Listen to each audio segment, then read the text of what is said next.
everybody. Welcome to the Hallmarkies podcast. We are so excited today. We are here to talk about the second week of Hallmark films during this holiday season 2020.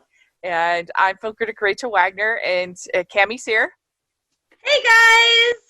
And I'm wearing very Christmassy earrings. Nice. Yes, and we have a very special guest today. We thought it was the perfect group of movies to invite on author Teri Wilson on. She's been on our show a couple times before, and especially with the Royal movie, I just knew we had to have Teri on the podcast. Thank you so much for coming on. Oh, sure. I'm so excited.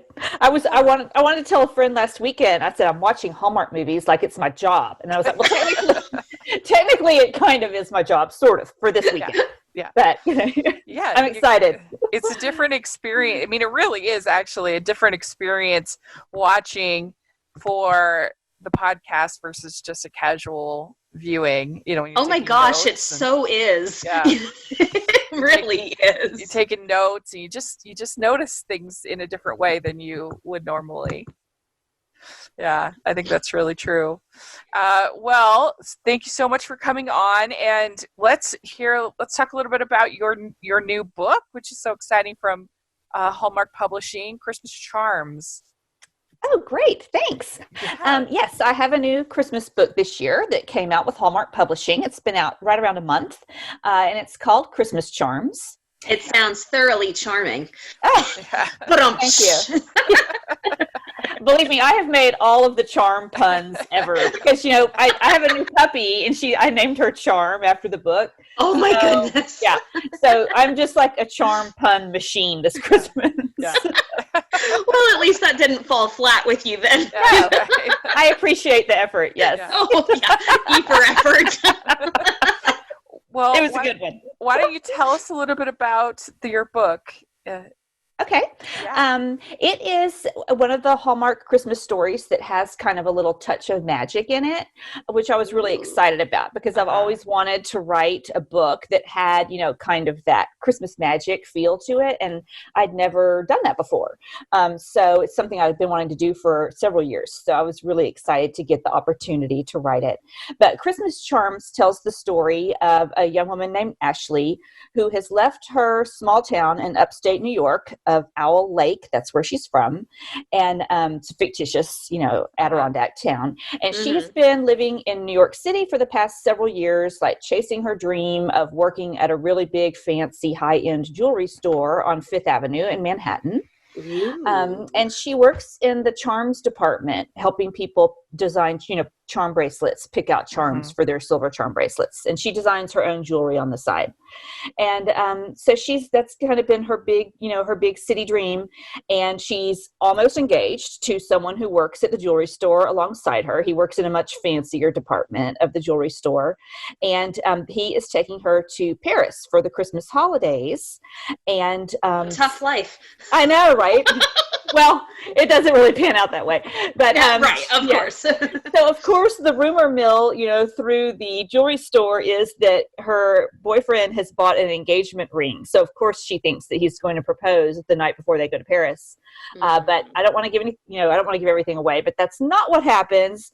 And then her little perfect life just kind of comes caving in. So she ends up on a train going home to Owl Lake for Christmas for the first time in many years. And while she's on the train, she meets an older woman sitting next to her who's knitting a Christmas stocking and wearing a really beautiful antique charm bracelet. And Ashley, of course, compliments her on the bracelet. She kind of pours her heart out to her, eventually falls asleep. And when she wakes up, the train is there. It's in Owl Lake. The woman is gone, and she has left her the bracelet as a surprise Christmas present. Oh. So she puts it on, and as soon as she puts it on, the bracelet gets stuck on her wrist. She can't get it off, and immediately strange things start to happen. So magical things. It's strange things in a good way. Yeah. I read it. It's really fun. I think Hallmarkies are going to love it. How did you get the idea for this book? Specifically, I honestly don't really know. I mean, I love Tiffany's and Company. I'm a big Tiffany's fan, and I have several Tiffany's charm bracelets. And of course, the jewelry store where she works in New York is based on Tiffany's. Sure. How many times have you been? Well, every time I go to New York, I stop by there and buy a little bauble. You know, I can't help it. A little souvenir. So, and when I sold this book to Hallmark, it was right before Thanksgiving. I don't think it was last year. It might have been the year before. It was right around when I first sold the project, like before the book was even written. Okay. I was in Las Vegas, of all places, for Thanksgiving. It's not really the most Thanksgiving-y place, but that's where, I know. My husband and I went there with his cousin and her boyfriend. And so buffet, though. Yeah, that's true. Turkey buffet. Yeah, no more buffets this year.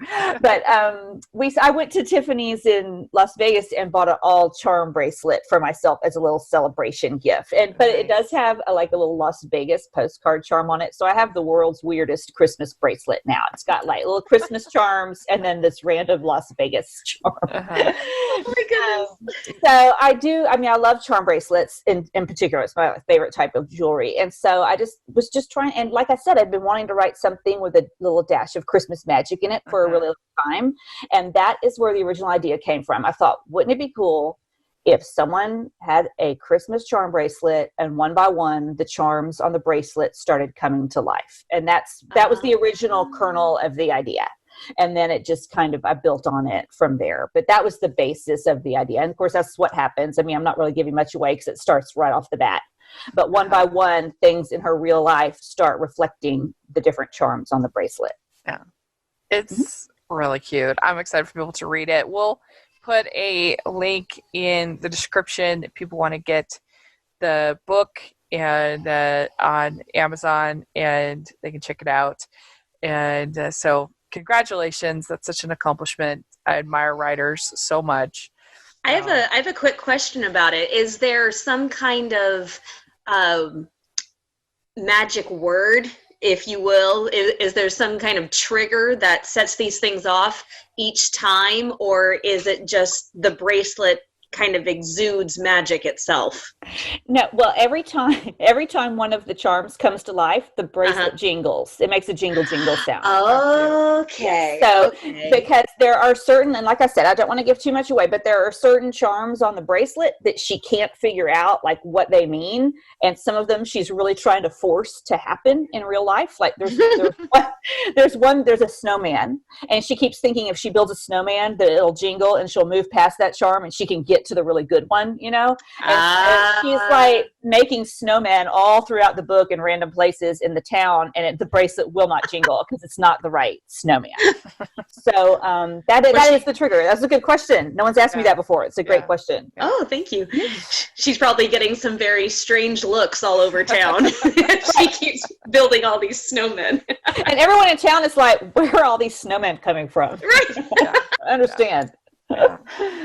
Well, very good. So we wanted to have you on for this recap. Well, in particular, I thought of because our first movie was One Royal Holiday, and you're one of the first people I think of when I think of big royal fans. You love following the royal family over in England, and you're a big fan of that. And what is it that you like so much about following the royals?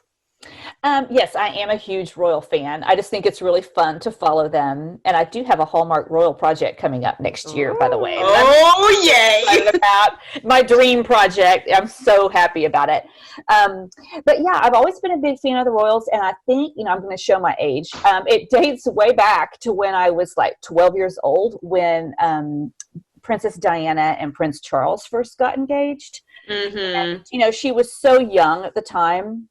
I think I just kind of like identified with her in that way, that she just seemed like so young and naive with stars in her eyes and that type of thing. And I remember getting up at 3:00 in the morning to watch their big fancy wedding on TV, because that was, pre-DVR days. If you were going to see it, you had to watch it live. And just, she was just so big and popular when I was growing up, that she really stole my heart. And then that she had such a heart for charity and for helping people, and she was such an empathetic person, that she is where I first started following the royals, and I've just been a big royal fan ever since. Of course, it's really fun, seeing William and Harry, you know, have their own families and stuff now, because I remember when they were born and that kind of a thing. So, and plus it just has that whole, you know, fairy tale appeal. Obviously I have like a romantic heart because I'm a romance writer. So, but that's where it got its start, was with Princess Diana. That's great. That's fun. And they do a lot of service and awareness and things. So I think it's not if you're gonna follow a group, not too bad a choice. Right. Right. I mean, I do. I love all the community service and charity work that they do, and that they bring attention to so many worthy charities. And and also just like the Queen, you know, has been on the throne for years and years and years, and especially right now, to me, she's really a symbol of comfort and stability. So yeah, I think they're great. Yeah, she shows no signs of slowing down, despite being in her 90s, you know. I know. Charles is probably just like, am I ever going to get to be king? I don't know. I'm seriously wondering if Charles is going to die before the Queen. I think we all wonder that on some level. I'm sure Charles wonders. It's crossed his mind. So have you been a fan of these royal movies that Hallmark has done on the whole? Oh my God. Yes. They're my favorite every single year. I mean, everyone always asks me, what's your favorite Hallmark movie of all time? And of course I'm not allowed to pick my own. So, you know.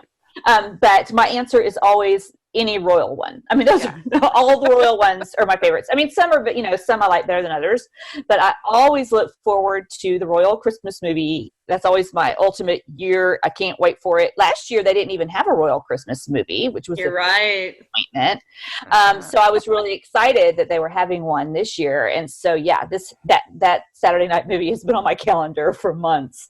And so, I'd love to talk about it. They didn't do, well, they kind of did a royal movie last year with the whole, with the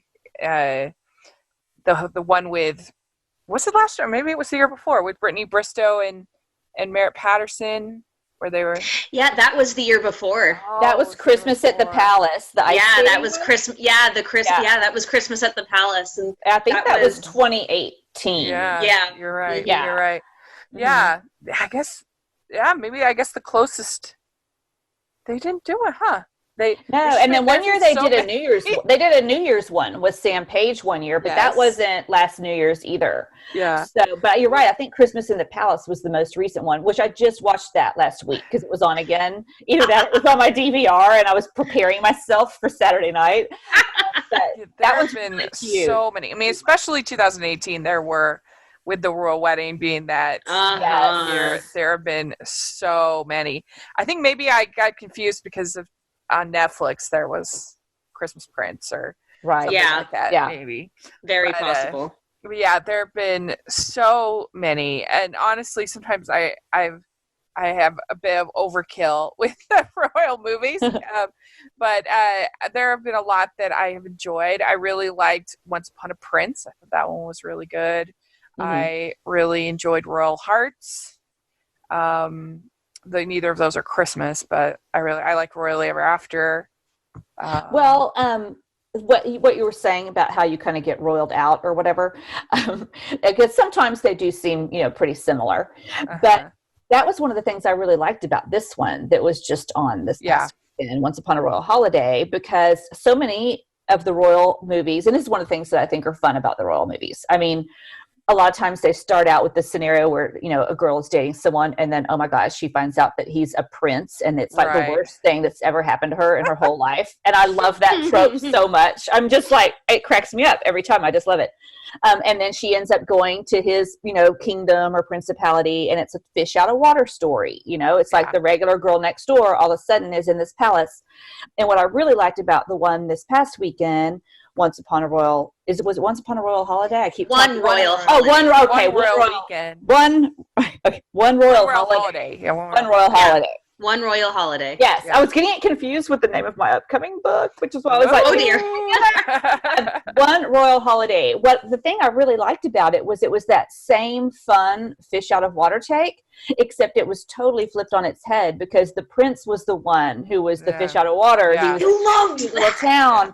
And oh my gosh, it had so many funny moments. I mean, when he asked for the pillow menu, I thought I was going to die. I mean, yeah, that was so funny. And I just thought, and I thought they did a really good job of it because, that could have come off as being like really, snobby or whatever. But I mean, it came across more as endearing because she would just like laugh in his face about it, like, are you serious? A pillow menu? But I just thought it was really sweet. Cami, do you have a favorite of the royal movies up until this point? Man. Royal or Royal Christmas? Because that's just royal two very different things. Just in general.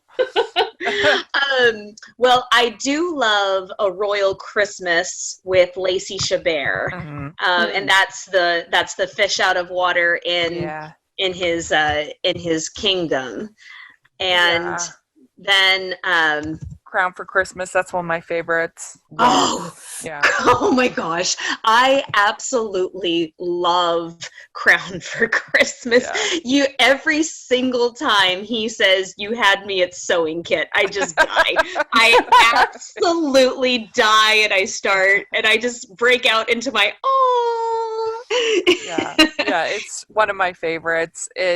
So Teri, what was your overall thoughts about One Royal Holiday? Did you overall enjoy it? I did. I overall enjoyed it for sure. I loved the writing. I thought that it had a lot of humor in it, which I always appreciate. But at the same time, it definitely tugged on my heartstrings, at the end are we allowed to give out spoilers in this? Yeah. We are, right? Okay. It's already come out. We're good. Okay, that's what I thought. I mean, at the end when he realized that she was the one who had been the nurse for his dad when he was in the hospital on the cardiac unit. I mean, I actually got teary-eyed. And I was like, I mean, I probably knew it was coming, and it still made me all misty-eyed.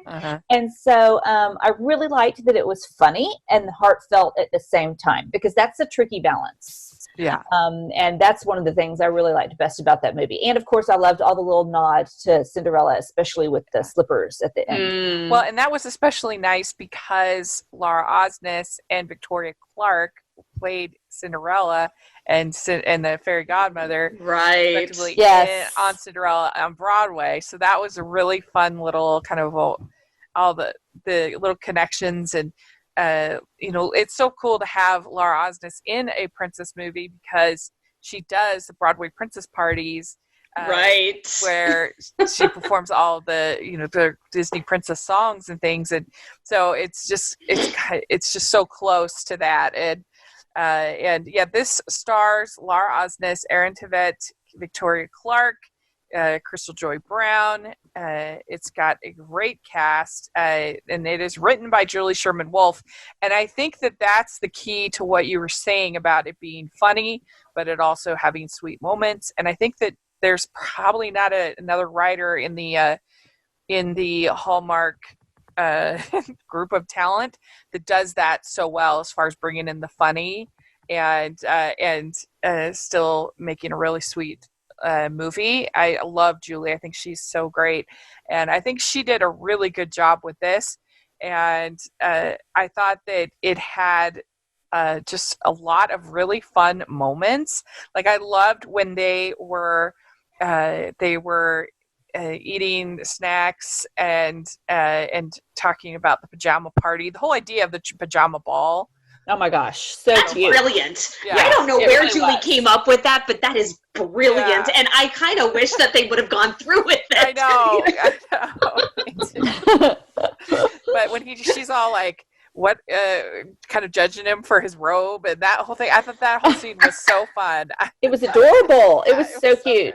But what you were saying about the cast was so spot on. The cast was perfect, and they're both Broadway stars, and I'm going to say hands down that was the best waltzing scene of the Hallmark movie. I mean, those two could actually waltz. I mean, they could dance. Yeah. I felt like I was watching like a Broadway show during that. I know, it was fabulous. I'm a huge Broadway fan, and so majored in theater in college and all of that, so I was like, this is my movie. Even just like little things, like I loved how the whole scene where he's backseat driving her, even though he's in the front seat, and he's got that giant tub of popcorn, and I don't know, just that whole scene was funny to me. Well, and the line where she was like, "What is the deal? It's like you've never been in the front seat of a car before." I was cracking up. I mean, because it had some really cute royal, jokes in there like that I haven't seen before, and that's hard to do when there's been so many royal movies. Yeah. So I thought it was really cute. Yeah. I loved when she was doing, "You will wear the fuzzy Christmas socks." Oh, yeah. And he just very calmly replies, "I shall not." One thing that I really loved is there was no battle with tradition. The Queen was completely on their side. And that was just a really nice change of pace, because it's usually one set of parents or the other saying, this will never work, or, tradition dictates da-da-da-da-da. And it's a very real thing when you try to consider a relationship with a bicontinental, with a bicontinental aspect, to be hesitant, and especially after so short a time. But I really loved that there was no battle with tradition. I also loved the carriage, because, she's saying, "This is my territory." Like, "Well, carriages are my territory." And he just lifts her into the carriage. That gave me chills. That totally gave me chills. I thought it was so cute. Yeah, the only real conflict in this movie is him and his people, whether they'll accept him as the king. And there's not really conflict in the way, say, in Once Upon a Prince or one of these other, where the parents are judgy. Or Royally Ever After. That's not a Christmas one, but that's one of my favorites, is Royally Ever After. That's a good one. Yeah. Because the mom was a hoot. I loved her. Oh, I loved her. And so the conflict was all internal. I think he was just trying to live up to his dad's legacy, and so it was an interesting twist on that, like you said, instead of doing the normal disapproving or worried parent. Mm-hmm. So what did you think of Sarah and Christopher as a side romance? You have Sarah, Crystal Joy Brown, played by Crystal Joy Brown, who's the mayor, and Christopher, who's the, I don't know what valet. His role. Would it be valet? What was valet butler. And to the prince. And they didn't have much dialogue. It was an immediate attraction kind of a thing. And but I thought they were cute nonetheless. I enjoyed them. Oh, I did love it. And I especially love, like the Queen said, we need more women in charge. Yeah. It was great that she was a mayor, and he was a valet. But I thought they were really sweet together. What do you think, Kimmy? I thought that they were adorable. And Christopher, his reactions, I love how every one of them came down the stairs saying, "Did you hear? The weather's too bad. We can't go." I especially loved the way that Christopher came down the stairs and said, "Oh, did you hear about the weather? We can't go. There's black ice." And his immediate reaction to seeing Sarah, just, "Hello." Yes. That doesn't usually happen. And so the fact that it was so instant, because we're used to them being awkward or uncomfortable or not liking each other flat out at first, and just to see an immediate attraction and to have it be a mutual immediate attraction, it was just adorable. And he's not too bad to look at either, so seeing him smile was very rewarding. Definitely. I enjoyed it too. I could have used even more of them, and if they ever did a sequel, I would love to have more time with them. But I still enjoyed it overall. I enjoyed Christopher's hair much better than I did James's. I was not agreed. Christopher had great hair. Yeah, he needed the royal barber to come with him on this trip. I don't know what it is with the shaggy, wavy, slicked back look. It seems to be a thing this year. Well, I mean, we can't all go to the barber very much. He's a prince. He's a prince. No, but I do like that. I don't know. I just am seeing a more variety in the styling in general across the board on the newer Hallmark movies, and I love that. Yeah, I think it's a good thing. Me too. Yeah, they're not all the same, cookie cutter. What did you think of her dad, Ed? Tom. I was just gonna say and the relationship Diane. with Diane. Oh. What do you think of that, Terry? Oh, I'm all for everyone falling in love. Yeah. The more, side couples there are, the better, and like as a writer is what you were talking about, with Christopher and the mayor, how, they had that instant attraction on both sides right off the way. That's the kind of thing that you can really only get away with when it's not the main couple, because then there wouldn't be enough conflict, to sustain the 2-hour movie. But I love at first sight stories. And so it's fun getting to see that happen, in the side couples. But yes, I was so happy for the dad to have a little relationship going, because I love it when they have older couples like that. Yeah. Everyone wants to believe that it's never too late to find your special someone. So I really like it when they have parents and grandparents falling in love. Yeah, it was so cute. And when she is in her pretty dress, going to the that party, the queen left for her. It was so cute. I didn't mention it to start, but I loved the animated intro. Artist Dan Anderson that he did. I thought that was really fun. Yes. And I thought in general this movie had a style to it. Everything from the production to the costuming, her coats were beautiful.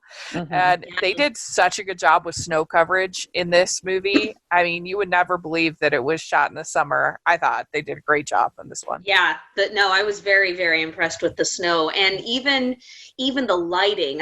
In some movies that are Christmas themed and shot in the summer, the lighting's all off. It's very obviously a summer sun, right. And there's just fake snow sprinkled around, but the lighting was even very, very believable, very good to and true to the feeling.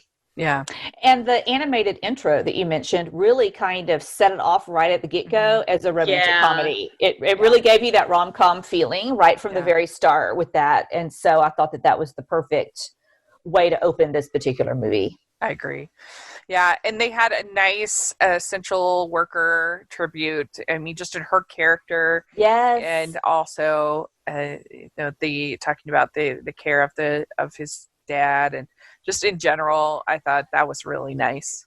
Maybe I'm naive, but I so did not see it coming that it was her, because they came right out and said the names. I thought maybe they wouldn't use the names or something like that, but they came right out and said the names, and she said, no, that does not ring a bell. And I remember all my patients, I said, oh, well, maybe it's just kind of a tribute to the hospital. And so when it turned out that it was them, I just went, whoa. Threw me for a loop, and I loved it. It was just so cute and it was really heartwarming. Good. Yes, I agree. I really enjoyed it, and I don't know, I think that this movie is pretty close to feature worthy. You just have to make it a little longer. And I don't know, I thought it was really well done. I really enjoyed it. I always try when I as a film critic, when I'm looking at the films, I say, what is this movie trying to be? Right? Does it succeed in doing that? And this movie, I think, pretty much completely succeeds in doing what it's trying to do. I could have used a little bit more time with Sarah and Christopher. I could have used a little bit. There's definitely some silly things, but I just really enjoyed it. I thought it was great. And so Terry, we do 1 to 5 crowns on this show. What would you give one royal holiday? Oh, I'd give it 5 crowns for sure, because it automatically right upon first viewing is one of my favorite of the royal movies. I thought it was fantastic. Yeah. What about you, Cammie? I'm going to say 4, and the only reason why I'm not giving it 5 is because I would have loved to hear them sing more. The singing was great, but just being who they are, I remember just being so struck with Aaron when I saw him play Enjolras in Les Mis. And he was the character that really got my husband into the movie. And so, seeing him in this very different role was so rewarding. And then Laura is just so beautiful and so delightful. She's just delightful. And so if they had just used a little bit more of their musical talent, that I would have really loved to see that. But there's only so much we can do with an hour and 40 minutes and put commercials in there to make it 2 hours. So I'm going to go 4. Very good. Yeah, I got to see Victoria Clark in Light in the Piazza in 2006. And that was incredible. She is an incredible talent. I hope that all of these Broadway actors had really good experiences, and we'll see them again. And I just love the fact that with Broadway being shut down, that they were able to put all these Broadway actors to work. They're finding a way to have them perform. It's great. It's great. It makes my heart happy. And those of us that miss going to the theater too. I mean, it was just perfect. The whole bringing the Broadway into the Hallmark world. I just loved it. I thought it was a genius idea, whoever came up with it. Yeah. So I will give this one a 4.5. I really enjoyed it. It's my second favorite of this year for Hallmark Christmas. So far. So Deliver Me by Christmas is still my favorite, but I thought this one was really fun. So, all right. Then we had Cranberry Christmas. Oh, this one. We know what Cammie thought. This one stars Nikki DeLoach and Benjamin Ayers. And this was really unique because this is about a separated couple, newly separated, pretty freshly separated. It's written by Joie Boken, and they run this brand kind of. I think they were trying to make them like Chip and Joanna Gaines, basically, was the idea, but they're struggling. He wants to be more at home. She wants to be on more television and corporate. Yeah. And so, Teri, what overall did you think about this one? I really liked it. Well, I always like Nikki DeLoach. I always feel like she's really good. She has a lot of emotional range, I think. And so I always know that she's going to hit me in the feels no matter what movie she's in. And I loved that it was about a married couple, because there's not that many. There just aren't that many Christmas movies where the couple is already together and then are estranged. Usually it's, a new couple or a reunited couple, like they were high school sweethearts. So I really, really liked that particular twist about this movie. Mm-hmm. Yeah. And Cammie, what did you think? Hated it. Oh my goodness. When just like Teri, I love Nikki DeLoach, and one thing that I really loved about the two of them together, because this is one of the best roles that I've seen Benjamin do. He was fantastic as Gabe, and the two of them as a couple worked so well and so flowing, their relationship, even though they were separated, that you could still tell that they had all that history behind them. And one thing that really caught me is the attention to detail, making that relationship look like it had been a 10-year marriage. And when he got down on his knee, oh my word, when he got down on his knee and presented that gorgeous ring to her that he designed and her grandma made, and it looked just like a twig with a cranberry, and he's crying, because that doesn't happen very often. He's crying, she's crying. I lost it. I just totally lost it.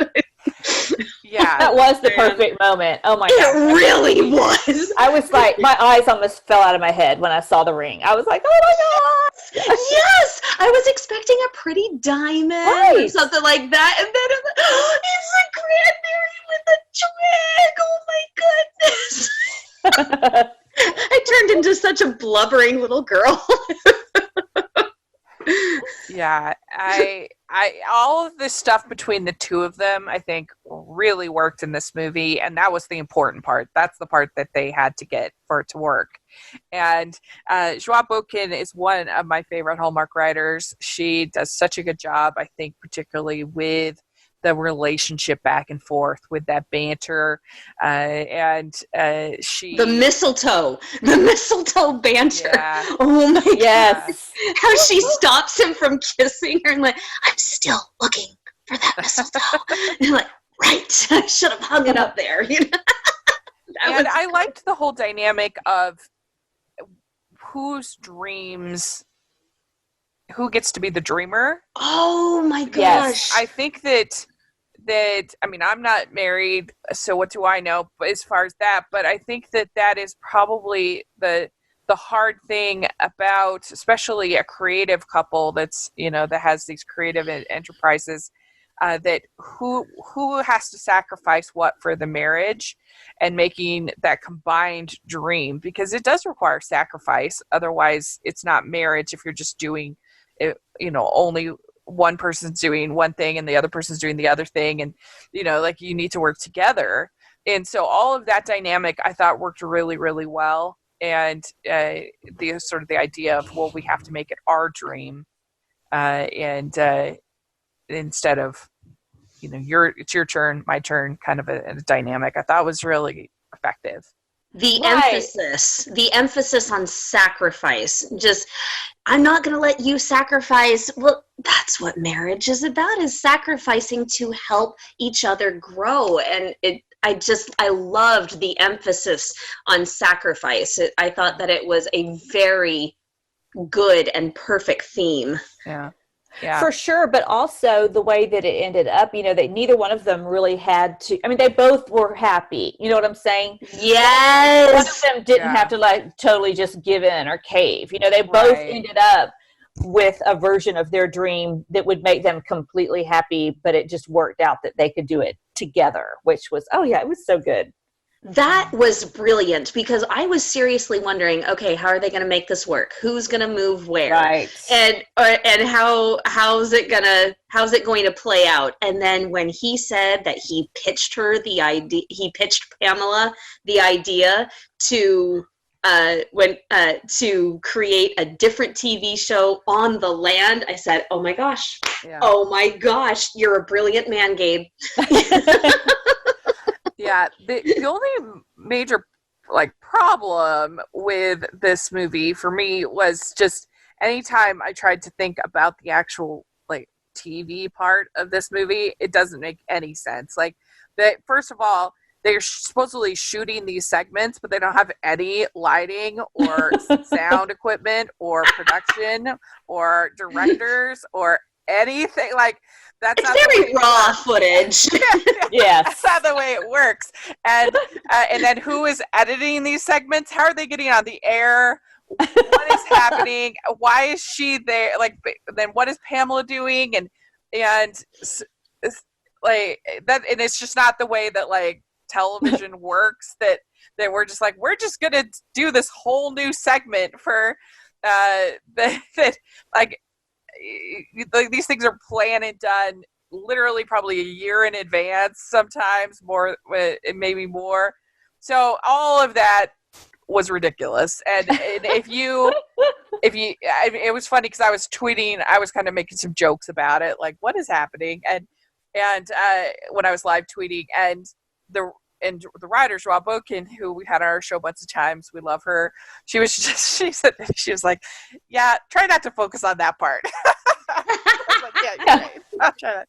And so that, you know, if that's going to bother you, then you're not going to like this movie. But I just didn't care. I found it refreshing that they tried to do something different. I love Nikki. I thought that this is probably my favorite I've seen of Benjamin Ayres. I thought that he did a good job. I thought their conflict felt reasonable, because they can't have them be super toxic and be hateful. Yeah, and I mean, come on. But I liked Grandma Mary. I thought she was fun. And her sort of, is she going to sacrifice her independence to both help herself, and move in with the daughter, her granddaughter, but also help her granddaughter in doing that. That was an interesting struggle and dynamic that she had. And there were also like little fun things, like I've never seen Christmas pizzas. That was fun. That was cute. Precious. Yeah. I think so. Back to what you were saying though about the supreme unbelievability of the television production part of it. I kind of chalked that up to, with COVID, they didn't want to have as many people on set. I mean, I think they need to keep the cast smaller than normal, and so that's probably best. I have a feeling that had something to do with that. I would guess. That wouldn't be surprising. Yeah. And I was fine with it. And these movies are escapism. I don't know. There's literally plot holes in every single movie. And this is quite a big, there's just some pretty big plot holes, but I was fine with it because I enjoyed everything else so much. And it wasn't like leaning on that for it to work. Like, for instance, also written by Joa Boken, The Love in Store this year. Like, if the TV stuff had been bad in that one, because the whole thing is set in TV, then like that's a problem. Like, the whole thing is set in there. You need it to be like semi-believable. Whereas this, it's just kind of a follow along. It's an instrument to get the plot moving. It's not. It doesn't matter. So, Love in Store was cute. I liked that. Setting. Yeah, I liked that home shopping movie. That was cute. Personally, it's my favorite non-Christmas Hallmark movie of the year. I really enjoyed it. So anyway, I really enjoyed this. I thought it was very solid, very refreshing. I appreciate they tried something new. So out of 5 crowns, I'd give this one, I'm going to give it 4 crowns. What about you, Teri? I would also give it 4. And you, Cammie? I'm vacillating between 4 and 4.5. Great. Because I honestly can't pick, because the fact that the two of them were so strong and the surrounding cast was so strong, I'm ashamed to say I didn't even notice the lack of technical details. But if they had a weaker plot, or if the chemistry between Nikki and Benjamin had been weaker, I totally would have noticed. So the fact that the plot and the characters and the actors were strong enough to not to make me not notice it, that's saying something. So yeah, I might have to go 4.5, because I sobbed at that end. I sobbed. and the married couple, I love it. I love that they use a married couple for a change. It was very refreshing. I agree. Yeah. All right. So then we had on the 12th date of Christmas, and this starred Tyler Hines and Mallory Jansen. And, we love Tyler on this podcast. Everybody loves Tyler. He's so charming. And this, they play these these scavenger hunt. I almost said Secret Santa, not Secret Santa. These scavenger hunt creators that are doing this Christmas scavenger hunt. And they start out kind of not liking each other. He wants to do it on his own. She's very insecure, and they get to know each other along the way. Cammie, overall, what do you think about this one? I think this might be one of my favorite ones for this year. I mean, number one, I don't think that I've ever seen a bad Tyler Hines Hallmark movie. He is brilliant. He has so much for a co-star to play off of.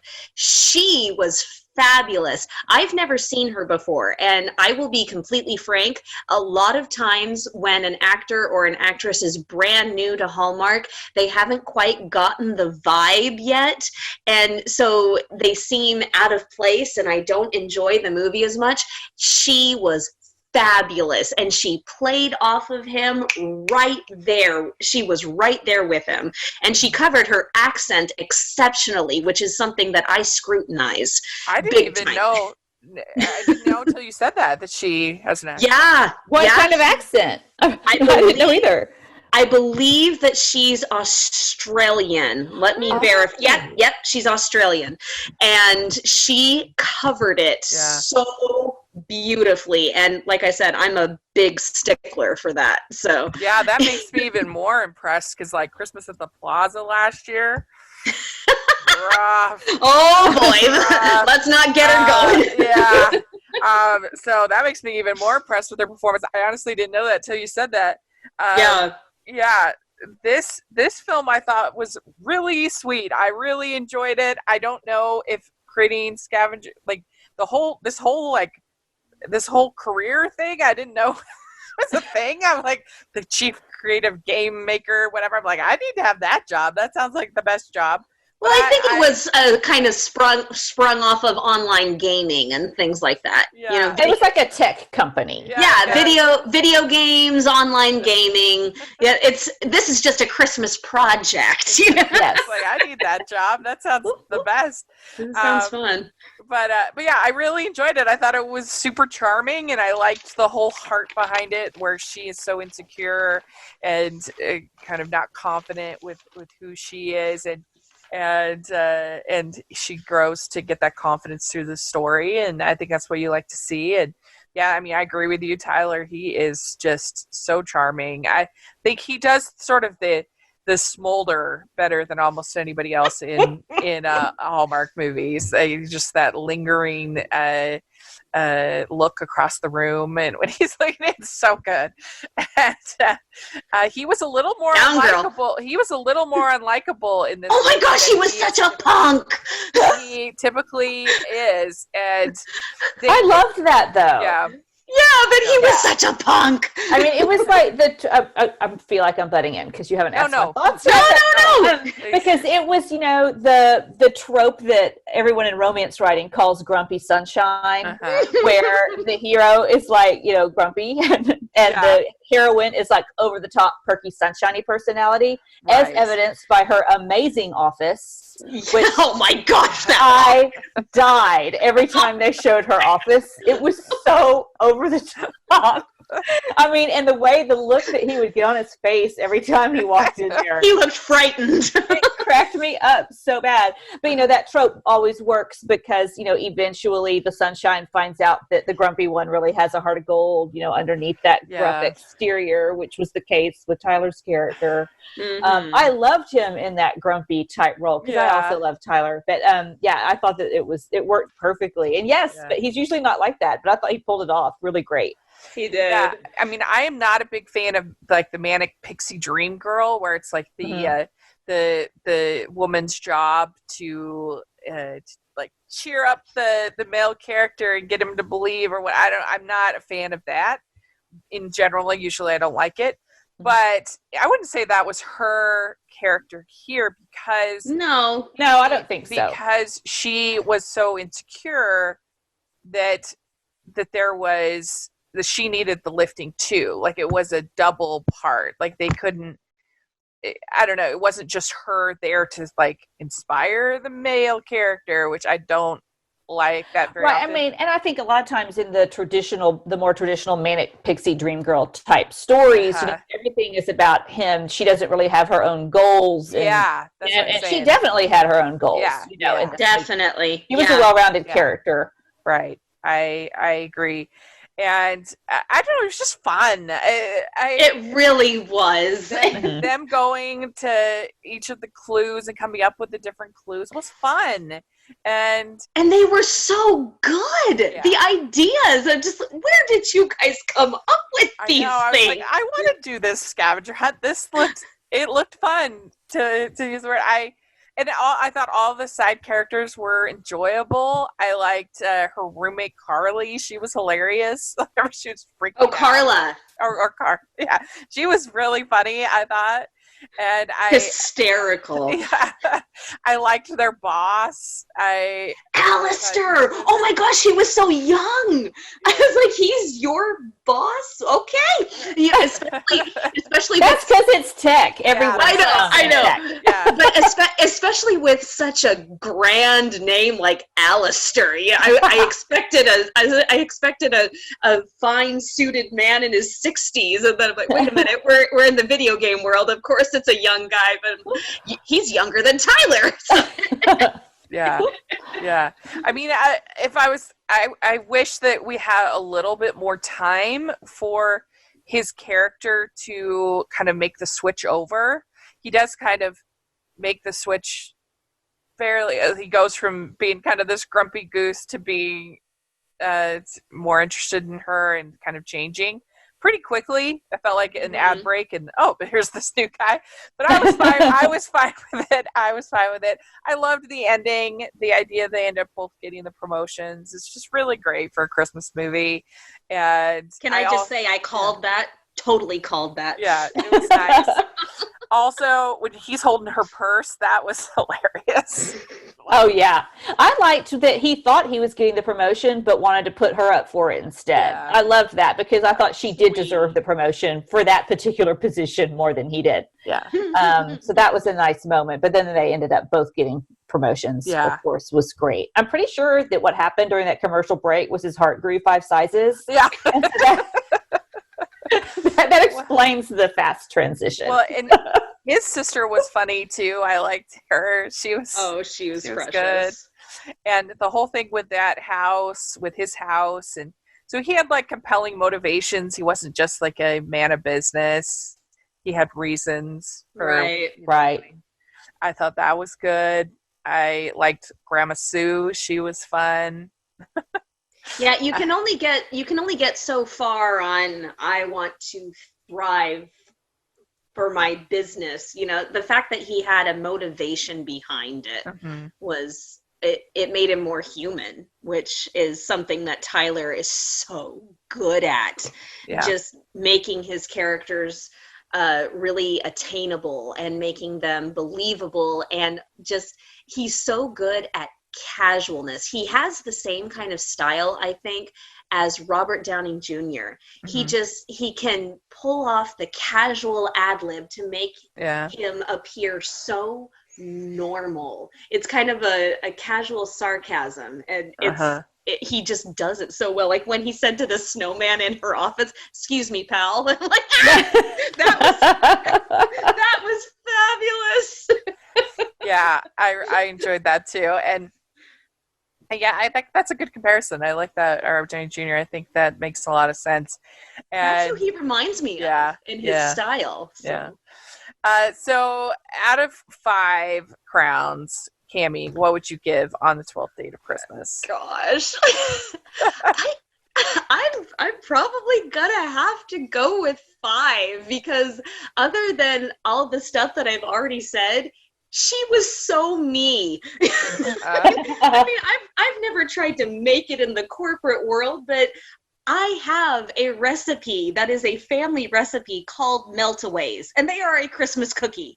So when she said that, I was like, oh my gosh, okay, I'm done. This is so me. And just her enthusiasm for Christmas, her love of family and tradition. I mean, if I was given a job to design a whole Christmas game, and then if I didn't have children who would tear down all the stuff and I had an unlimited budget, I would go all out for Christmas. And so I don't think I would go that much in an office. I don't think even I am that bad, but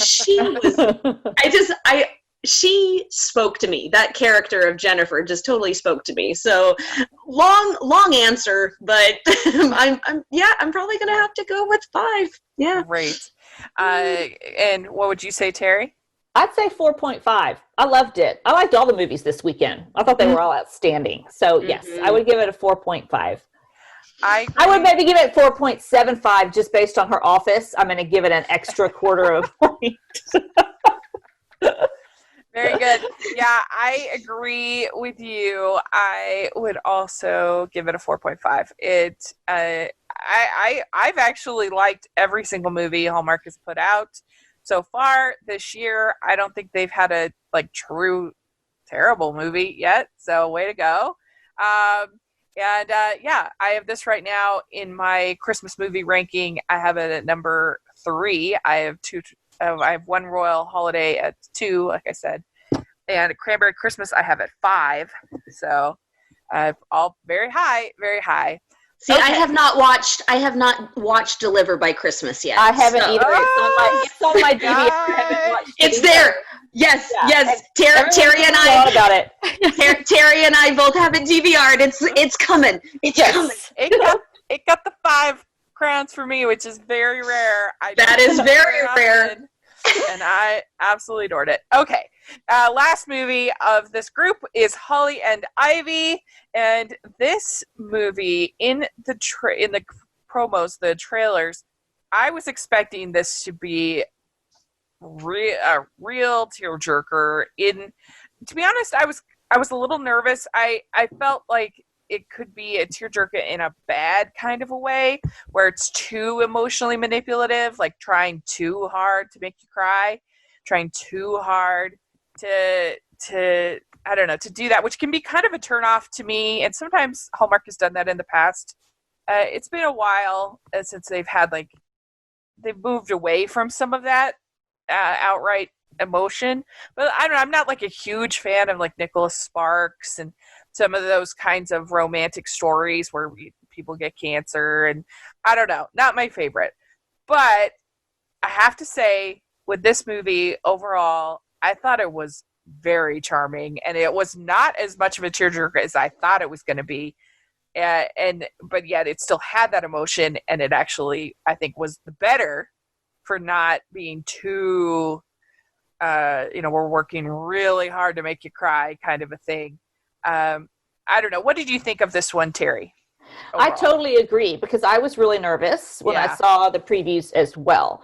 I mean, if I hadn't done this podcast, I still obviously would have tuned in because I watch all the Hallmark movies, but I was really excited about it because of the puppy. Because I have an identical look-alike puppy to the puppy in this movie. But so when I first saw like a still from the movie, I was so excited. I thought, oh, there's a Cavalier puppy in it. And then when I saw the trailer, I thought, oh my gosh, this one is just going to make me bawl my eyes out. Yes, it was definitely not as heavy as I thought it was going to be. And I was pleasantly surprised by that. I thought that the way they did it totally worked, but not in a way that was heavy-handed. Yeah. And mainly, though, I just really liked the heroine. She was such a good person. Yeah. And so many, she just was always making the best out of all these, not great circumstances. And I just was rooting for her so hard. And because of her background, it made sense that she would just kind of blurt out, well, I'll take your kids if something happens to you, because of the way that she grew up. I mean, if she hadn't grown up in the foster system, that probably would have been just kind of hokey. I mean, she was there. It would have come out of nowhere, but it made sense for her character. Yeah, and what I liked, knew where the kids would go. Right. Yeah, I liked that.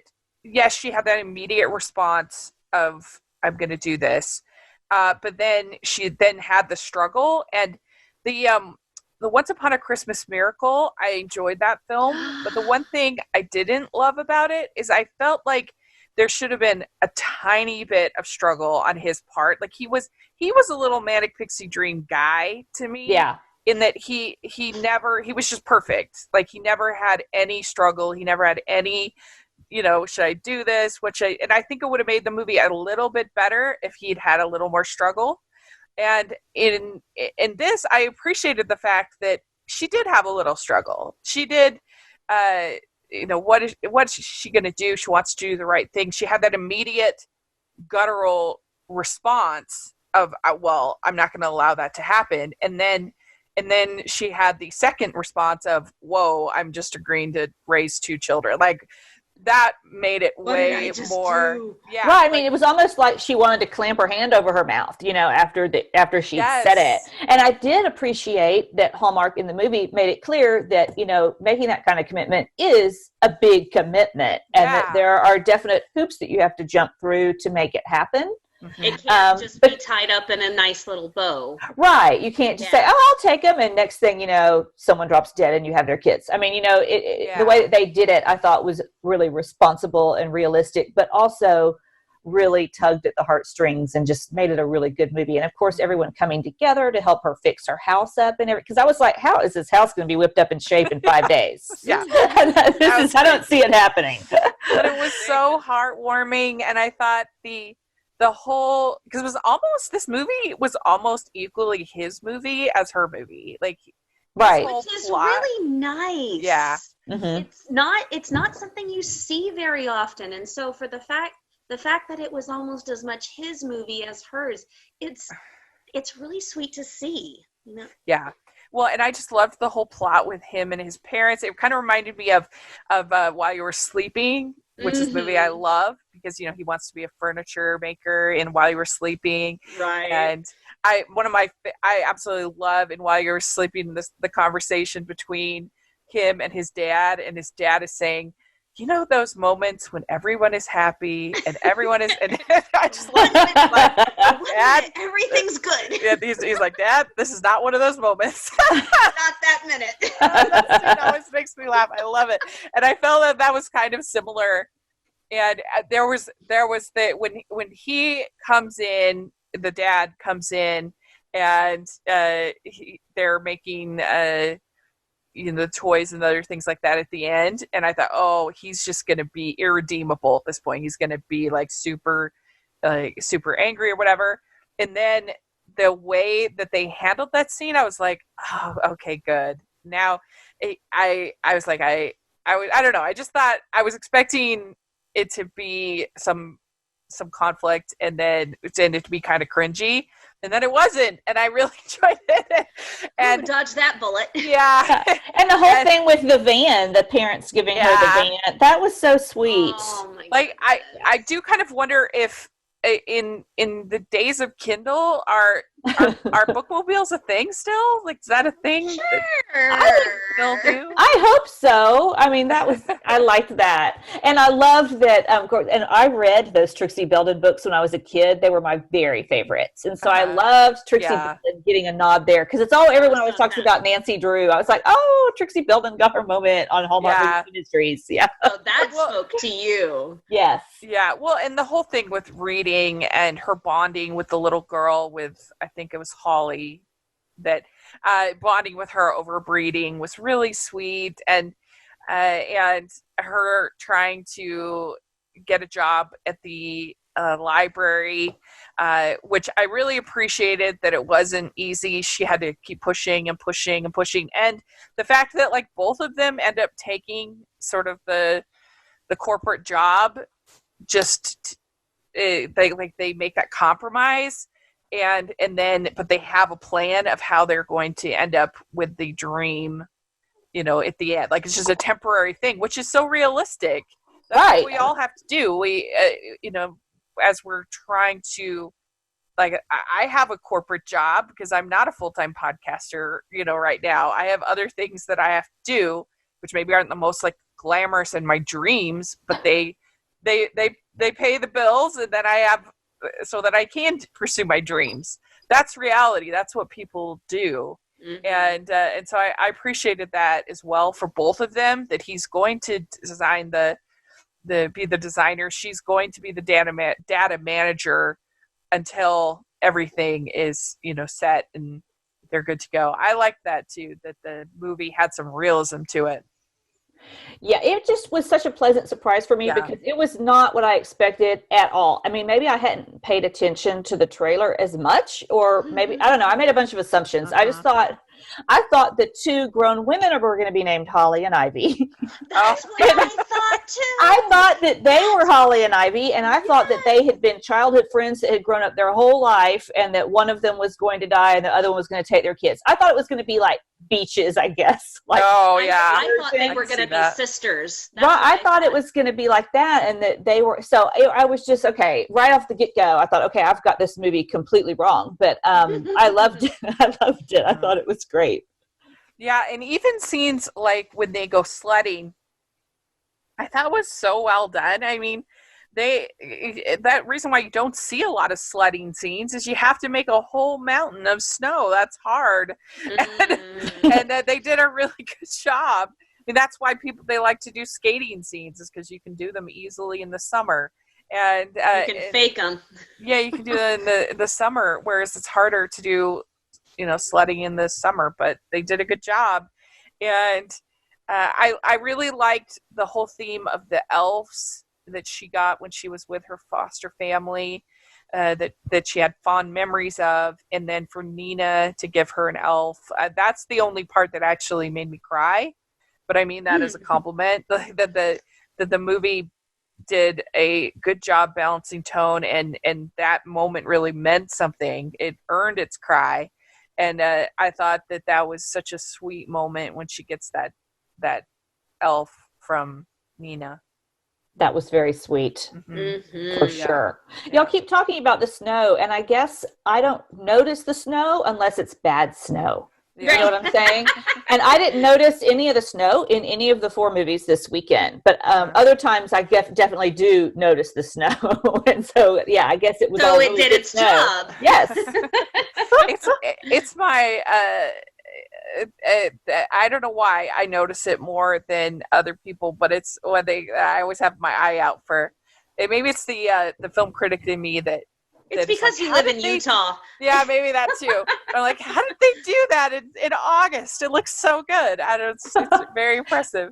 Well, I live in South Texas, so I don't know. I guess I think it all looks real because we don't have it. Yeah. Terry, are you serious? I live in Texas. I live an hour north of Austin. I live in San Antonio. No. Right. We're so close to each other. We are. That is awesome. Yeah, and the whole thing with her adopting the girls at the end and them it was just really good. And I was speaking of Broadway, to have Jeremy Jordan. Oh my gosh, I was so glad they got him. I was so glad they got him. I loved their meet cute when he's like, sorry, I was mansplaining the home renovation to you. That was so good. He was like, I was trying to mansplain. She was like, you weren't trying. Successfully. It was really good. So, yeah, I really enjoyed this film. I thought it was excellent. I have it at number 4 in my ranking so far of Christmas movies. And I give it also a 4.5. I really liked it. And so what would you give it, Terry? I'd also give it a 4.5. It was my second favorite after the Royal one. I mean, of these 4. Yeah, I really liked it a lot. Great.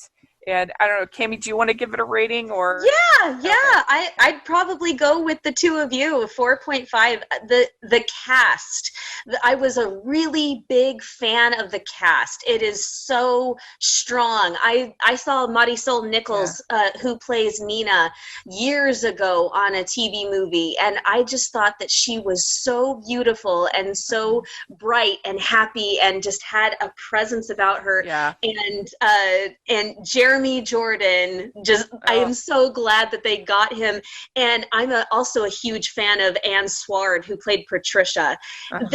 And the fact that with this kind of plot, that it can be too heavy, like you said, the fact that they had the light moments, they had the comic relief that didn't distract from the plot, but added to the plot. It was just, it was beautiful. It was a very, very beautiful ensemble. So yeah, I'd probably go 4.5 as well.